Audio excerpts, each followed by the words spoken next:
Hello, welcome to my channel. তো এই ব্লগটা আমার অনেক আগে শেয়ার করা উচিত ছিল, আমি অনেক পরে শেয়ার করছি তোমাদের সাথে। তো আমার ডেলিভারি হয়েছে মার্চের 1 তারিখে। তো আমার যেহেতু সিজার হয়েছে আর কেমন কী হয়েছে আমি কিছু তেমনভাবে শেয়ার করিনি, তো অল্প বিস্তর শেয়ার করেছি। তো ওটির এক্সপিরিয়েন্স আমার অ্যাকচুয়ালি ফার্স্ট কেমন ছিল সেটা আমি তোমাদের সাথে আজকে শেয়ার করব।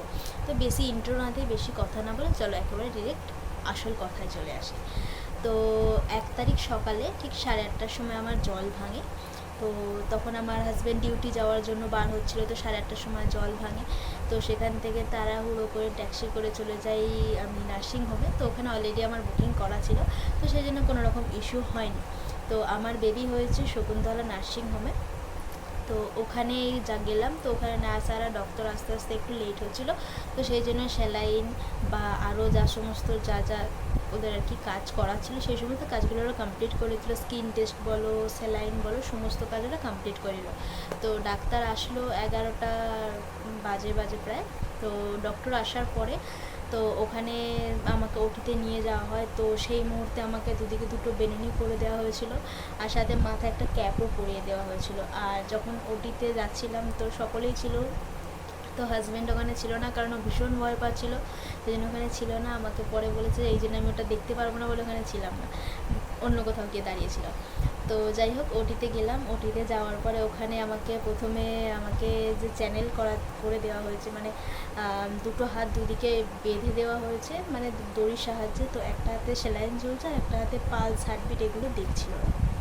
তো দেন যেহেতু মানে ডেলিভারির পরে সিজার পর যেহেতু আমি ইউরিন পাস করতে পারবো না, নিজের থেকে উঠে যেতে পারবো না, সেই জন্য ওরা যে একটা নল টাইপের লাগিয়ে দিয়েছিল ইউরিনের জায়গায়। তো সেটা কমপ্লিট হয়ে যাওয়ার পরে ওনারা মানে আমাকে এবার যে ডেলিভারির প্রসেসটা যে স্টার্ট হবে, দেন ওনারা পিঠের মধ্যে একটা স্প্রে করেন। তো স্প্রেটা করে আর তারপরে মানে ইঞ্জেকশান যেটা পুশ করবে, ইঞ্জেকশানটা ঠিক কাঁথা সেলাই করার যেমন ছুঁচ হয়, তো ঠিক ওরকম ছিল, ঠিক ওর থেকে আর একটু মোটাই বলা যায় ছুঁচটা। তো ঠিক মানে মাথাটা ঠিক নিচের দিকে করে, মানে এই থুতনিটা পেটে ঠেকিয়ে আর কি পিঠের মধ্যে স্প্রে করলো। দেন ইঞ্জেকশানটা পুশ করলো, আর পুশ করা মাত্রই আমাকে শুয়ে দেয়। এবং যিনি আমার ডক্টর ছিলেন, ডক্টর PS সিনহা, তো উনি বলেন যে কিচ্ছু হবে না মা, কোনো অসুবিধা নেই, শুধু একটু পাটা ঝিনঝিন করে ওঠে। তো আমি যখন ইঞ্জেকশানটা দিয়েছি আমি বুঝে গেছি যে আর কিছু করার নেই, আমি চাইলে ওখান থেকে উঠে আর কোনোভাবেই পালাতে পারবো না, কিচ্ছু করার নেই আমাকে এখানে। মানে ওনারা আমার সাথে যা করবেন ওটা আমাকে মানে চোখে দেখতে পেলেও আমাকে ওটাই করতে হবে। তো এটাই হলো।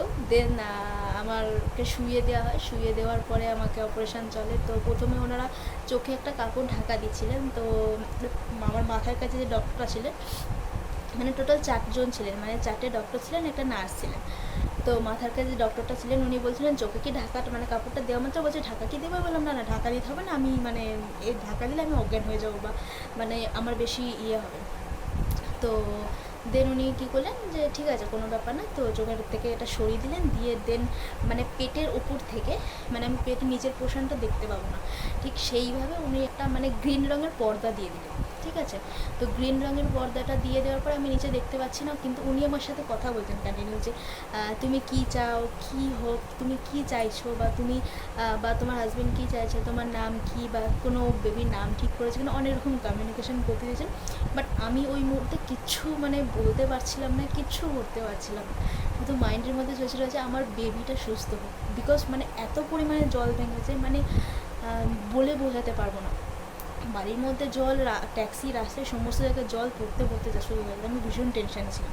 আর মনের মধ্যে যতক্ষণ আমার ওটি চলেছে, ওটিতে মানে যখন ইঞ্জেকশানটা যেই মতো পুশ করেছে, সেই সময় থেকে নিয়ে আমি শুধু একটাই মানে গোবিন্দর নাম করে গেছি। মানে এখনও বলছে আমার গায়ে লিটারেলি কাঁটা দিয়ে উঠছে। তো এরকমভাবেই মানে চলছিল। দেন ওনারা যেমন যা প্রসেস থাকেন কাটেন, আমি কোনো কিছু বুঝতে পারিনি।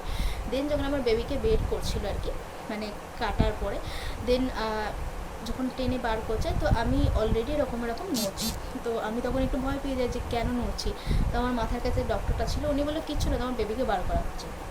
তো বেবিকে বার করার পর ডক্টররা যে ভেতরে ফুলটা থাকে তো সেটাকেও টেনে বার করছে। দেন তখন আমি নড়ছিলাম।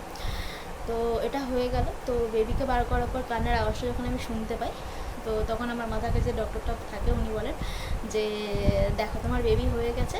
দেন আমি বলি আমি আমার বেবিকে দেখতে পারবো না? বলছে হ্যাঁ দেখাবো, আগে ওকে সব কিছু আমরা ওজন করে নিই বা সব কিছু ক্লিন করে নিই, সব কিছু করে নিই, দেখাবো। খুব বেশি 2-4 মিনিট 5 মিনিটের মধ্যে আমাকে বেবিকে দেখায়, এসে বলে দেখো কী হয়েছে। তো দেখলাম যে আমার মেয়ে হয়েছে। তো বললো যে ঠিক আছে এবারে তুমি করো, থাকো, তোমাকে বাকি সেলাই করে দেওয়া হোক, দেন আমরা ততক্ষণ তোমার বাড়ির লোককে বেবিকে দেখিয়ে দিই। তো বললাম ঠিক আছে। তো দেন আমি ভাবছি আমাকে আর দেখাবে না বেবিকে। তো আমি আবারও জিজ্ঞেস করলাম যে বেবিকে আর দেখানো হবে না? বলছে হ্যাঁ দেখানো হবে, একেবারে আমার বাড়ির লোককে দেখিয়ে দেওয়া হয়েছে, বেবি ঠিক আছে, বেবির কোনো প্রবলেম নেই, সব কিছু ঠিক আছে, তোমাকে বেডে দেওয়া হোক, দেন তোমার বেবিকে তুমি সব দেখতে পাবে। ঠিক আছে, কোনো ব্যাপার না। তারপরে ওখানে সেলাই টেলাই কমপ্লিট করে দিল। তো আমি কিছু দেখতে পাইনি, মানে যে ব্লাডের কিচ্ছু দেখতে পাইনি। শুধু লাস্টে যখন আমাকে যে ওটির যে বেডটা ছিল, মানে বেডটা তো ভীষণ সরু, মানে শুধু পিঠটুকু আর মাথাটুকু রাখার মতো, হাত দুটো রাখার জন্য আলাদা ছিল।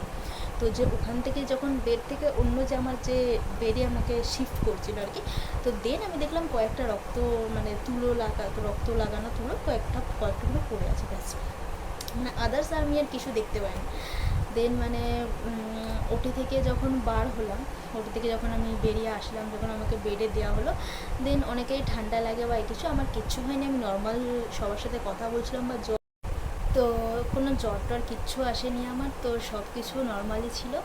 দেন সব বাড়ির লোক একটা টাইমিং থাকে, তো এটাই আমার একটা ওটির এক্সপিরিয়েন্স ছিল। যদি ভিডিওটা কিছু ভালো লাগে বা তোমাদের জন্য কোনো ইনফরমেটিভ হয়ে থাকে, ভিডিওটার ভয় পাওয়ার মতো কিচ্ছু মানে না। পেন যখন মানে অ্যাকচুয়ালি যে অসারের যে প্রভাবটা সেটা যখন কেটেছে, দেন আমি ফিল করছি যে আমার ঠিক কতটা পেন হচ্ছে। আদারওয়াইজ তার আগে আমি কোনো কিচ্ছু ফিল করিনি, শুধু বেবিকে যখন বের করছে আর ফুলটা যখন বের করছে, এইটুকু সময় শুধু আমার বডি নড়েছে, বাকি আদারওয়াইজ কিছু ফিল করতে পারিনি আমি। তো ভিডিওটা এখানেই এন্ড করছি, অনেকটা বড় হয়ে গেছে। দেখা হবে তোমাদের সাথে অন্য কোনো ভিডিওতে। আজকের মতো টাটা।